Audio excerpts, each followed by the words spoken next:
Hey everybody, it's your boy Shaundy. Now this channel is all about trading, yeah.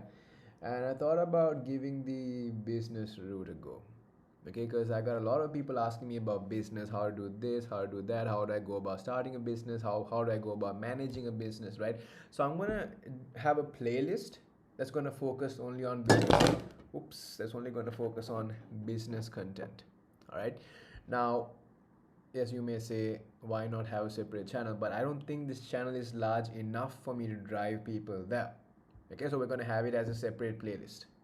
I mean, trading and business go hand in hand. Okay, so I'm going to call this playlist Business with Shaundy. Uncut because I'm not going to do any editing whatsoever. All right, it's just going to be pure, raw content or footage, whatever you want to say. All right, so in this video, we're going to be covering types of ownership, which is now, as you can see, sole proprietorship. Okay, now if we just move ahead, what does it mean being a sole proprietor? Now, of course, we all know that being a sole proprietor means you are owning your own business, right? And you have no legal separation between yourself and the business. It's not a limited liability company, and you have no partner as well. All right, so you have 100% ownership of your business through being a sole proprietor. Okay, like I said, there is no legal distinction between yourself and the business itself.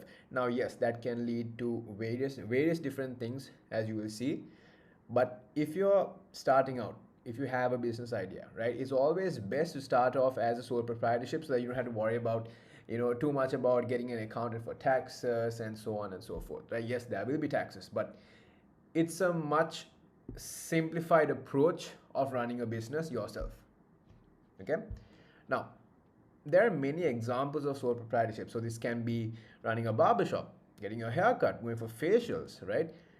A candy store, you can have a local man or a local lady open up a candy store selling candies to kids, or for small events, small parties, maybe for Halloween and so on.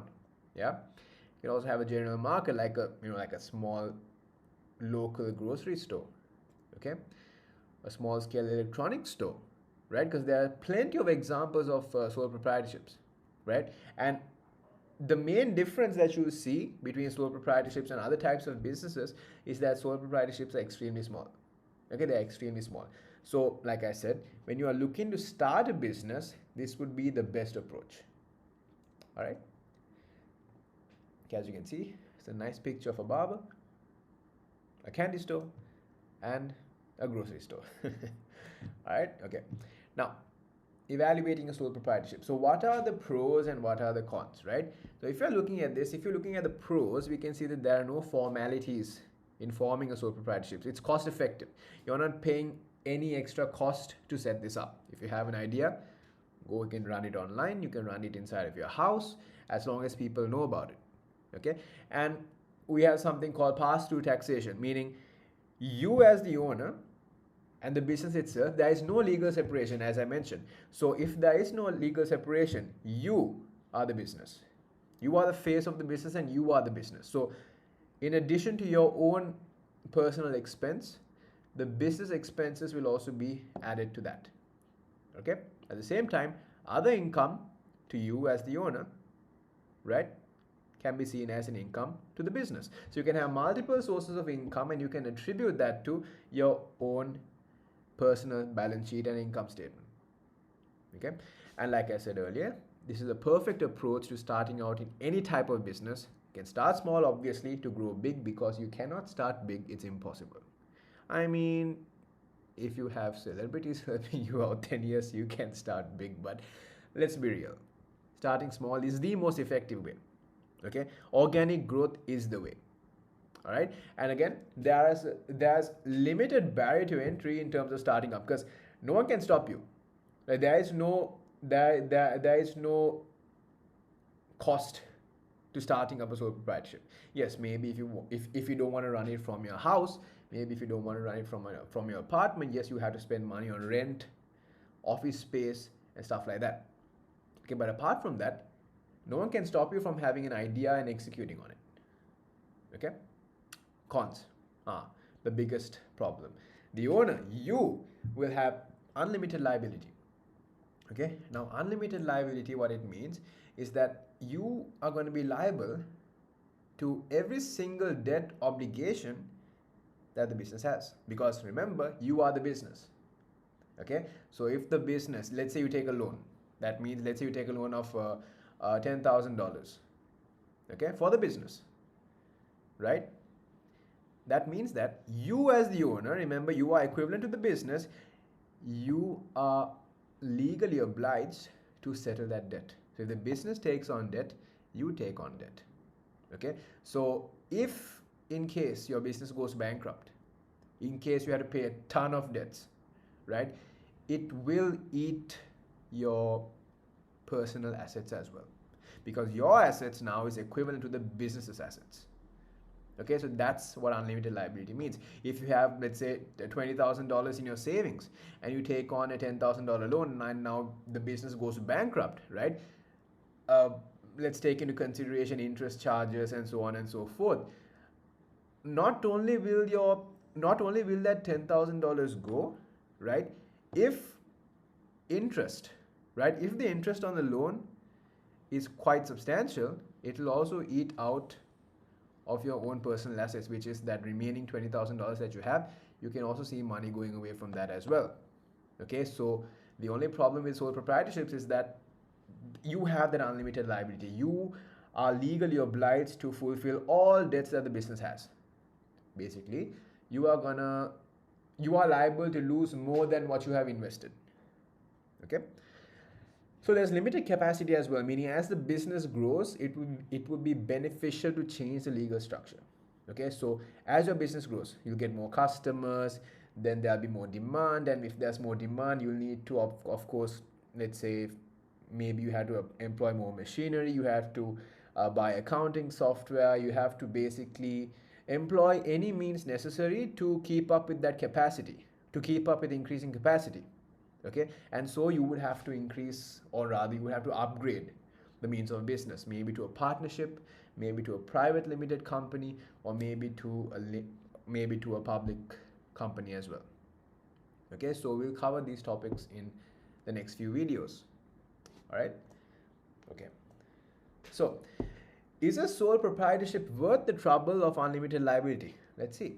Well, for starting out in business, like I said, again, I'm going to keep on repeating this, like I said, because I said it. So this is the perfect approach to take. Okay, this is the perfect approach to take if you want to start small, if you want to test the waters, if you want to see whether there's demand for your product or service, then yeah, it's a perfect approach to take, because you can take your own cool time. Since your business is small, you're not going to have that much of expenses. Your expenses are going to be small relative to your revenue. Yeah, so you will be able to either break even or have a slight net income or net profit. Yeah, so like I said, we were talking about unlimited liability. Yeah, so that means that if you do not manage these debts properly, if you do not manage any type of liability properly, if you don't manage your consumers, your customers, if you don't manage them properly, if you don't give them proper customer service, right, you will see that your sole proprietorship is going to slowly decline. The business is going to slowly decline. Okay, because at the end of the day, you are serving your customers. Yeah, and you have to make sure that your customers are happy. If they are not happy, there's going to be word of mouth. People are going to start talking about how bad you're doing business, and therefore you're not going to get any more business, right? There's no you won't have any cash flow coming into the business, because your public image is key. Your brand is definitely what's going to make you money.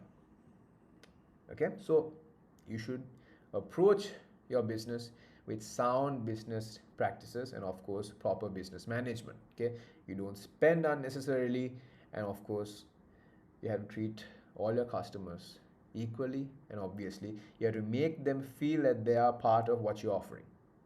Okay, now if you have access to surplus capital, then there are, like I said, there are other business structures that may be better for you, such as partnerships and companies, right? So let's say you want to start a hedge fund, okay, and you have a friend, right, and you need money, of course, to have as uh, initial capital to start trading, to start investing, to start building a portfolio. Yeah, so obviously, let's for example say you want to build $100,000 initial fund, so that means you're going to have to put in 50K, and your friend is going to have to put in 50K. So you will have your friend there, or you will have a partner over there to provide you that capital which you don't have. You don't have 100K. Yeah, you don't have 100K, you have 50K. So if you want to have that initial capital of 100K and you don't have that 100K, you, instead of taking a loan, right, instead of taking a loan and running it as a sole proprietorship, of course with a hedge fund you can't do that, but as an example, if you want to run it as a sole proprietorship, it's going to be hard, because then you have $50,000 in assets and then you have $50,000 in liability.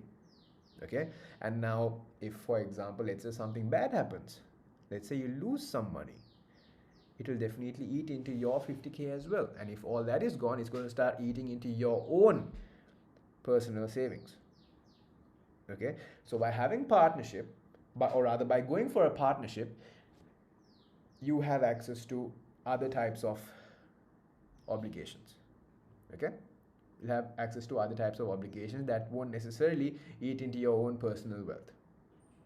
Alright guys, so that's pretty much it for this video. All I want to say is sound business management equates to sound business growth. If you manage your business properly, because it all comes down to that, right? If you manage all aspects of your business properly, you'll definitely see your business growing. Okay, alright guys, with that, if you have any questions, let me know. I'm accessible via Telegram, Instagram. Yeah, so with that, have a good day, have a good night. See you in the next one. Bye bye.